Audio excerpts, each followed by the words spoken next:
আসসালামু আলাইকুম বন্ধুরা, খবর সংযোগের টপ নিউজের আজকের ভিডিওতে আমরা কথা বলবো এমন সব বিষয় নিয়ে যা এই মুহূর্তে পুরো বিশ্বের রাজনীতিতে ঝড় তুলেছে। ট্রাম্পের সাহসী পদক্ষেপ, ইরান ও রাশিয়ার সামরিক প্রস্তুতি আর মধ্যপ্রাচ্যের চীনা গুপ্তচর বৃত্তি সব মিলিয়ে এক বিস্ফোরক পরিস্থিতি তৈরি হয়েছে।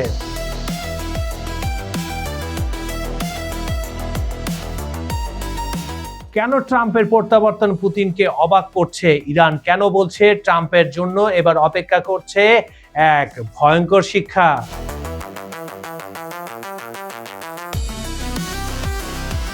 মজার ব্যাপার হলো, এই সংকটের প্রতিটি মোড়ে লুকিয়ে আছে চমকপ্রদ তথ্য যা আপনি হয়তো জানেন না। তো দেরি না করে চলুন শুরু করা যাক। এবং হ্যাঁ, ভিডিওটা শেষ পর্যন্ত দেখবেন, কারণ শেষে একটা বিশাল রহস্য উন্মোচন করব যা আপনার চোখ খুলে দেবে।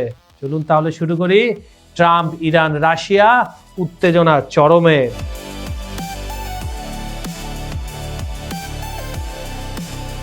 ডোনাল্ড ট্রাম্প যখন হোয়াইট হাউসে ফিরে এসেছেন তখন থেকে তার বৈদেশিক নীতি বিশ্বকে চমকে দিচ্ছে। বলে রাখা ভালো, দ্বিতীয় দফায় যখন তিনি ক্ষমতায় আসলেন, ইরানের সাথে তার ম্যাক্সিমাম প্রেশার নীতি এখন আরো তীব্র হয়েছে। কিন্তু কেন পুতিন অবাক হয়েছেন? আসলে ট্রাম্প এমন কিছু কূটনৈতিক এবং সামরিক পদক্ষেপ নিয়েছেন যা রাশিয়া মোটেও আশা করেনি। ট্রাম্প একদিকে যেমন ইউক্রেন যুদ্ধ নিয়ে পুতিনের সাথে আলোচনার কথা বলছেন, অন্যদিকে মধ্যপ্রাচ্যে আমেরিকান সামরিক উপস্থিতি দিনকে দিন বাড়িয়ে চলেছেন। এখানে মজার ব্যাপার হলো, ট্রাম্প একটি ডাবল গেম খেলছেন। রাশিয়ার সাথে শান্তি আলোচনার মুখোশের আড়ালে তিনি ইরানের ওপর চাপ বাড়াচ্ছেন, কারণ ইরান এবং রাশিয়া এখন কৌশলগত বন্ধু। ইরানকে দুর্বল করতে পারলে পরোক্ষভাবে রাশিয়াও দুর্বল হবে। এটাই ট্রাম্পের ট্রাম্প কার্ড। আর এই কৌশলী পুতিনকে চিন্তায় ফেলে দিয়েছেন। পুতিন সাধারণত বেশি চিন্তায় পড়েন না, কিন্তু ট্রাম্পের চালে কিছুটা হলেও চিন্তিত হয়ে পড়েছেন ভ্লাদিমির পুতিন। কারণ তিনি বুঝতে পারছেন ট্রাম্প যতটা সরল মনে হয় তার থেকে অনেক বেশি জটিল এবং দূরদর্শী।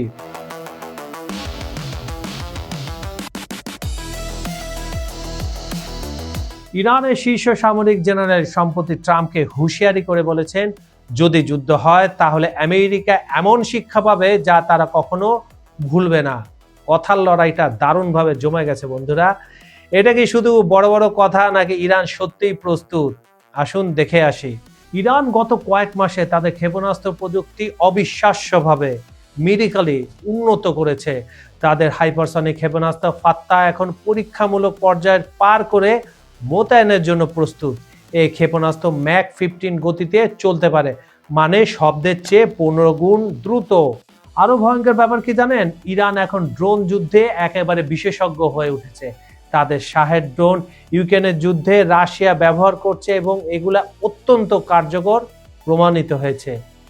কিন্তু সবচেয়ে বড় উদ্বেগের বিষয় হলো পারমাণবিক কর্মসূচি। আমেরিকার গোয়েন্দা রিপোর্ট বলছে ইরান এখন পারমাণবিক বোমা তৈরি ক্ষমতার খুব কাছাকাছি পৌঁছে গেছে। যদিও তারা আনুষ্ঠানিকভাবে অস্বীকার করে, কিন্তু তাদের ইউরেনিয়াম সমৃদ্ধকরণের মাত্রা 60% হারিয়ে গেছে। আর অস্ত্র তৈরির জন্য দরকার 90%, মানে কয়েক মাসের ব্যবধানে তারা সেখানে পৌঁছাতে পারে। এছাড়া ইরান মধ্যপ্রাচ্যে তাদের যে বন্ধু প্রক্সি বাহিনী রয়েছে তাদের সমন্বয় আরো শক্তিশালী করে তুলেছে। এরা সবাই মিলে একটা প্রতিরোধ অক্ষ তৈরি করেছে যা আমেরিকার জন্য মাথা ব্যথার কারণ।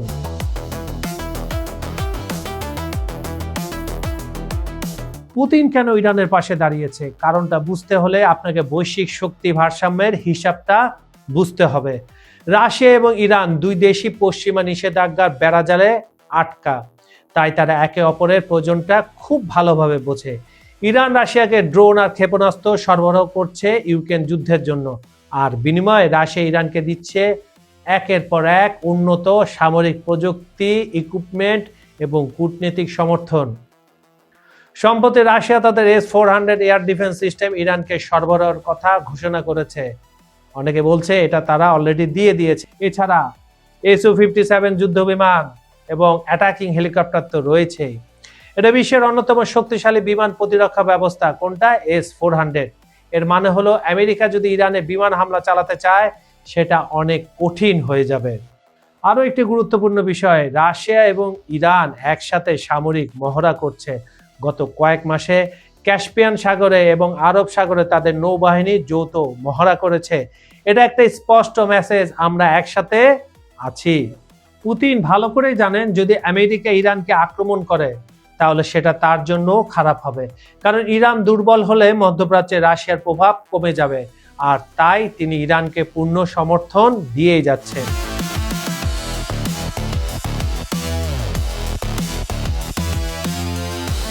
চীনা স্যাটেলাইট মধ্যপ্রাচ্যে আমেরিকার সামরিক ঘাঁটিগুলোর ম্যাপিং তৈরি করছে, বিশেষ করে third terminal high altitude area defence সিস্টেমগুলোর অবস্থান তারা চিহ্নিত করছে।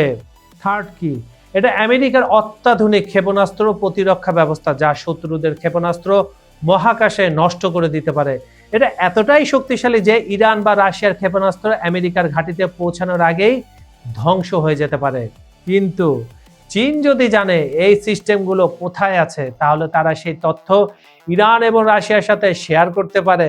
শেয়ার করতে পারে কি? তারা অলরেডি শেয়ার করে দিয়েছে, কারণ এই তিন দেশ একটা কৌশলগত বন্ধুত্বের মধ্যে দাঁড়িয়ে আছে। আর তখন কি হবে? তখন ইরান জানবে ঠিক কোথায় আঘাত করতে হবে থার্ড নিষ্ক্রিয় করতে। আর এখানেই আসে রেজা পাহলভির ভূমিকা। যদি না জানেন, পাহলভি হলেন ইরানের শেষ শাহের ছেলে। তিনি আমেরিকায় নির্বাসিত জীবন কাটাচ্ছেন এবং ইরানে গণতন্ত্র ফিরিয়ে আনার জন্য তথাকথিত কাজ করছেন। পাহলভি সম্প্রতি ট্রাম্পকে হুঁশিয়ারি করেছেন, খামেনির শাসন ব্যবস্থা অনেক বেশি বিপজ্জনক হয়ে উঠেছে।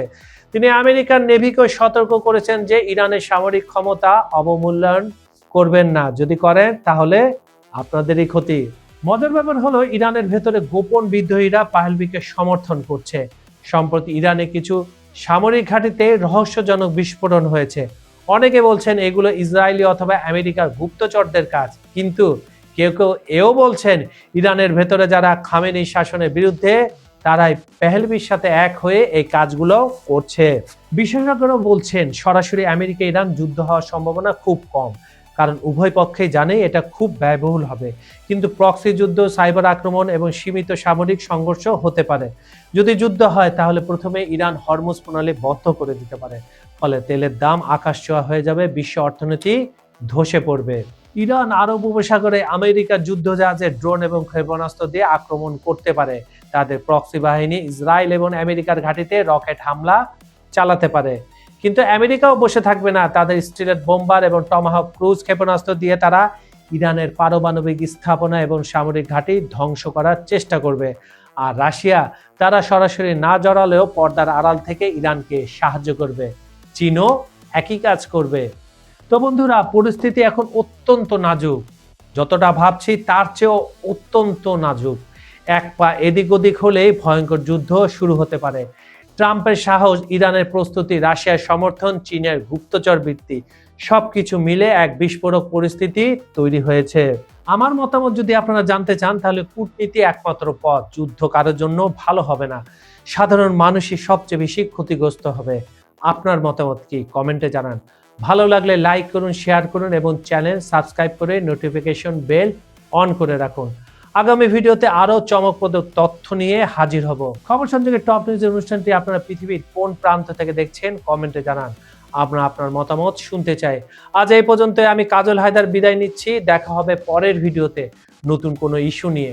ভালো থাকুন, নিরাপদে থাকুন। সবাইকে আল্লাহ হাফেজ।